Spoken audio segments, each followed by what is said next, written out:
পক্ষ থেকে গোল পক্ষ থেকে শান্তিনগরের পক্ষ থেকে প্রথম শট যাচ্ছে, দেখা যাক।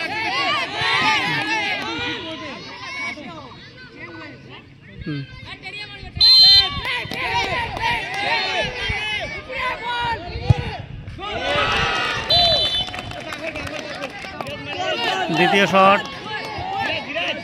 ময়নাগুড়ির পক্ষ থেকে,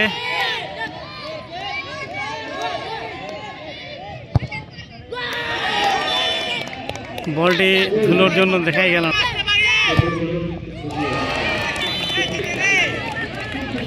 তিন নম্বর শট যাচ্ছে,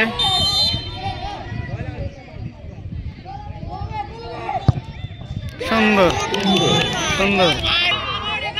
তিন নম্বর শট দেখা যাক,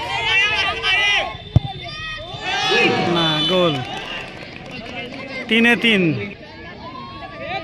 4 নম্বর শট যাচ্ছে বাইরে,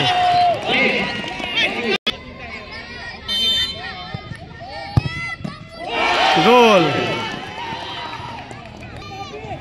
ময়নাগুড়ি পক্ষ থেকে এটি গোল হলে তারা এখনো টিকে থাকবে, আর মিস গেলে তারা হেরে যাবে। বলতে বলতেই বাস দেখতে পাচ্ছেন শান্তিনগর প্রথম সেমিফাইনালে তারা জয়ী হয়ে ফাইনালে প্রবেশ করলো। শান্তিনগর